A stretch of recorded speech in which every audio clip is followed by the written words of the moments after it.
سەمەرەکانی هەرێم ڕۆژ لە دوای ڕۆژ لە زیادبووندان پەرلەمانتارێک گۆرانیەڵێ و بەرپرسانی حکوومەتیش چەپڵی بۆ لێدەن. لە کاردانەوەشدا هاوڵاتیان پێیان وایە دەسەڵاتدارانی هەرێم بە پلان کارەکەن بۆ سوکردنی دامەزراوە فەرمیەکانی وڵات.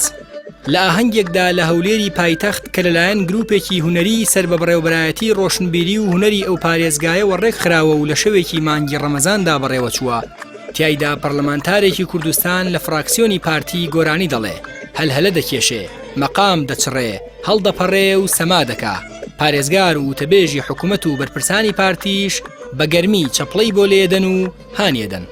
ئەمە یەکەم جار نییە پەرلەمانتارانی پارتی گۆرانی دەڵێن و گەعدەی جۆرا و جۆر ئەنجامەدەن. پێشتریش بینای پەرلەمانیان کردبووە سەکۆی گۆرانی وتن و تەنانەت جنێ و سوکایەتیشیان لە ناو هۆڵی پەرلەمان بەرامبەر پەرلەمانتارێک بەکارهێنا. ڕەنگە ئەم ڕووداوە سادەترین بەڵگە بێ بۆ دەرخستنی تێڕوانینی ڕاستەقینەی پارتی بۆ پەرلەمان.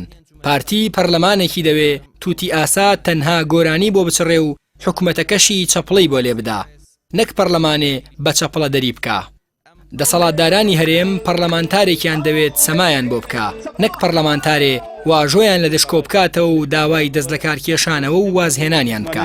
تازە بتوانێت خۆی بگۆڕێ، بەڵکو پێویست دەکات کە بگۆڕدرێ. گەشتی کەناردەریا و گەعدە و قومار و شەوە ئاهەنگەکانی بەرپرسانی هەرێم لە کاتێکدایە تەنها لە ماوەی کەمتر لە 3 ساڵی کابینەی نوێمی حکوومەتدا قەبارەی قەرزەکانی هەرێم بڕی 4 ملیار و 88 ملیۆن دۆلار زیادی کردووە.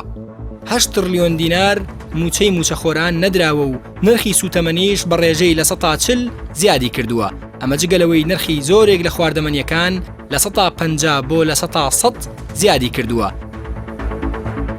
حاکم شێخ لەتیف فەرلەمانتاری پێشووی عێراق لە فەیسبووکی خۆی بە ناونیشانی ئەرێ ئەوە چ دڵێکە، چ ڕوویەکە، چ بەرپرسیارەتیەکە بابەتێکی نووسیوە و تیایدا ڕوو دەکاتە بەرپرسانی حکوومەت و دەڵێ خەڵک چاوەڕێی هیچ هەڵوێستێکتان لێ ناکا، بەڵام هیچ نەبێ خۆتوانن ئەوەندە بێ چاو و ڕوو نەبن.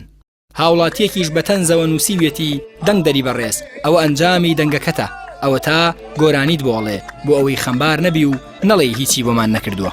ئەگەر جاران وترابێ حکوومەت لە دۆڵێک و خەڵک لە دۆڵێکی ترن، ئەوە ئێستا دەردەکەوێ خەڵک لە قوڵایی زەویدا گیریان خواردووە و حکوومەتیش لە کەشکەشانی فەلەک شان ڕادەوەشێنێ. هاوڵاتیان لەسەری موسەدا گیان لە دەسەدەن و بەرپرسانیش لەسەر فەلسەفەی ئاش لە خەیاڵێک و ئاشەوان لە خەیاڵێک، تەنانەت شەوەکانی ڕەمەزانیش بە گەعدە و گۆرانی بەڕێ دەکەن.